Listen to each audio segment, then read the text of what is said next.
বেকার যুবকের কান্নার শব্দ কেউ কখনো শুনতে পারে না, কেউ কখনো শুনতে পায় না। প্রকৃতপক্ষে এর শব্দ কেউ শুনতে পায় না কখনো।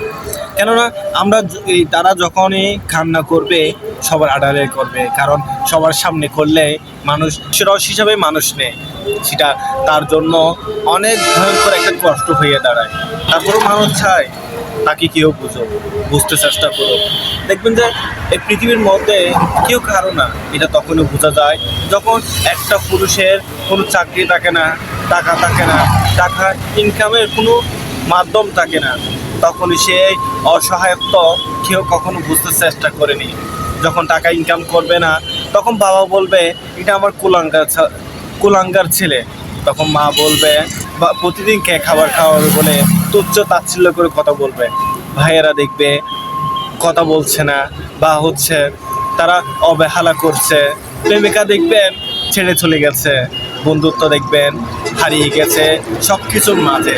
প্রকৃতপক্ষ টাকা আপনার থাকতেই হবে, টাকা না থাকলে কেউ কখনো মূল্যায়ন করে না। এই পৃথিবীর কতটুকু যে যন্ত্রণাদায়ক সে একজন যুবকই বুঝতে পারে যার কোনো চাকরি নেই, বেকার, অসাহিত্যর রূপকাঠি হয়ে দাঁড়ায়। তখনই আমরা মনে করেছিলাম নতুন সরকার আসলে আমরা চাকরি পাবো, চাকরির মাধ্যমে সকল যুবক কিছু একটা করতে পারবে, হয়তো কোনো একটা মাধ্যম সৃষ্টি হবে হয়তো।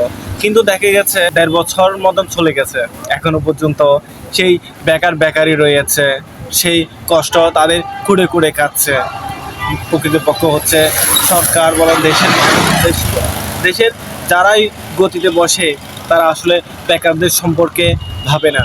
তারা বলে যে ব্যবসা করার জন্য ওই টাকা কোথায় পাবে সেটা কেউ কখনো ভাবার চেষ্টা করেনি। আসলে কর্মসংস্থান সৃষ্টি না করলে কিভাবে বেকার দূরস্থান হবে বা কিভাবে বেকারত্ব কমবে। আমাদের দৃষ্টি রাখা দরকার দেশে কর্মসংস্থান সৃষ্টির মাধ্যমে বেকার যুবককে কাজে লাগানো, কীভাবে কাজে লাগানো যায় সেটা ভাবার। সেই ভাবনা কখন পূরণ হবে এই আশাতে বেকারের রাতের ঘুম হারাম হয়ে সকাল হচ্ছে।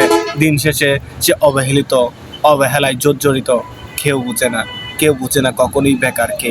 সে বেকারত্বর স্বাদ যারাই পেয়েছে তারাই জানে মাত্রই। ধন্যবাদ।